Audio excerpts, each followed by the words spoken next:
नमस्कार, दीप्स किचन मराठीमध्ये मी दीपाली आपलं मनापासून स्वागत करते। चला तर मग आजच्या आपल्या रेसिपीला सुरुवात करूयात। कोबीचं थालीपीठ करण्यासाठी मी इथे ह्या कपनी 2.5 कप चिरलेला कोबी घेतला आहे। कोबी मी एकदम बारीक चिरून घेतलाय।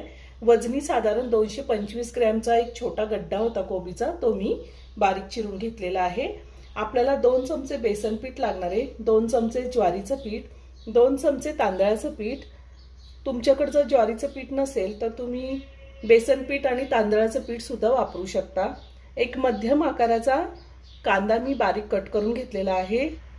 1 वाटी कोथिंबीर घेतलेली आहे। अर्धा चमचा जिरा पावडर, 8-9 लसणाच्या पाकळ्या, अर्धा इंच आलं आणि 3 हिरव्या मिरच्या मी मिक्सरला बारीक करून घेतलेल्या आहेत।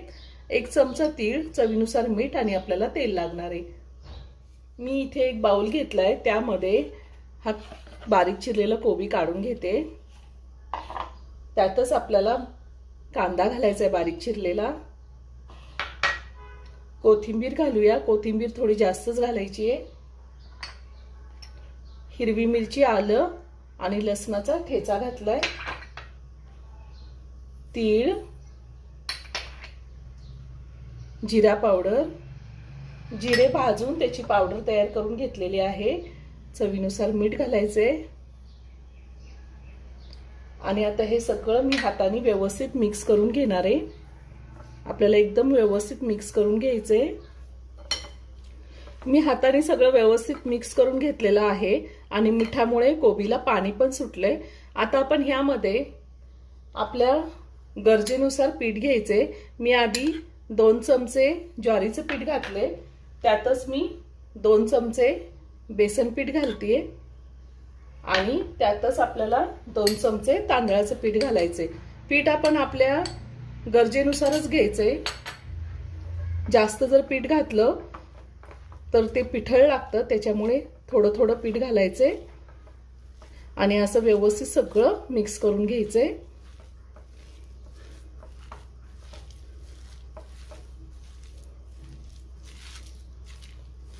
मी अजून 1 चमचा तांदळाचं पीठ, 1 चमचा ज्वारीचं पीठ आणि 1 चमचा बेसन पीठ घालणार आहे आणि 1 चमचा पाणी घेणार आहे। थोडंसं पाणी घालून आपण हे पीठ पुन्हा एकदा भिजवून घेऊया। आता मी हे सगळं व्यवस्थित मिक्स करून घेतलेलं आहे आणि आता 5 मिनिटांसाठी मी झाकण ठेवणार आहे आणि त्यानंतर आपण कोबीचे थालीपीठ करून घेऊया। 5 मिनिटं झालेली आहेत आणि आपलं हे मिश्रणही चांगलं सेट झालेलं आहे। आपण ह्यामध्ये 3 चमचे ज्वारीचं पीठ, 3 चमचे तांदळाचं पीठ आणि 3 चमचे बेसन पीठ घातलेलं आहे। आता आपण थालीपीठ तयार करून घेऊया।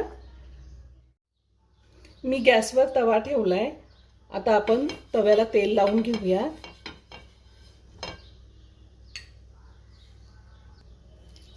आणि आता तव्यावरती मी हा पिठाचा गोळा ठेवते आणि आपल्याला थोडंसं जाडसर असं थालीपीठ थापून घ्यायचंय। हातानेच असं थापून घ्यायचंय, तुम्ही रुमालावर केलं तरी चालेल। सगळ्या साईडने आपण व्यवस्थित थापून घ्यायचंय।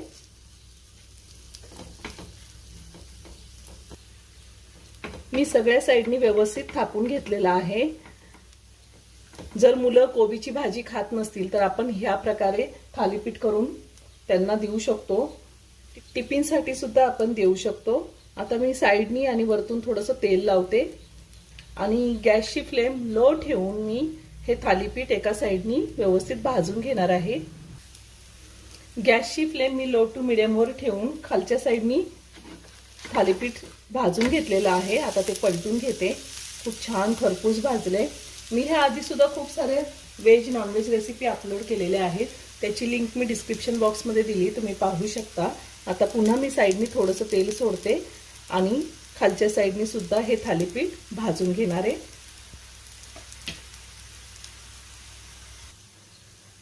ह्या थालीपीठाची टेस्ट व्हेज मंचुरियन सारखी लागते। लहान मुलं तर आवडीने खातीलच, पण मोठेही खातील।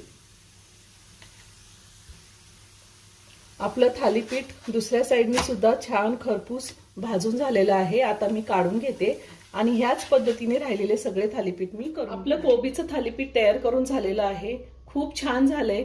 तुम्ही एकदा नक्की करून पहा. व्हिडिओ जर आवडला तर व्हिडिओला लाईक आणि शेअर करायला विसरू नका. रेसिपी आवडली असेल तर कमेंट करून नक्की कळवा. पुन्हा भेटूया अशाच एका छानशा साध्या आणि सोप्या रेसिपी बरोबर.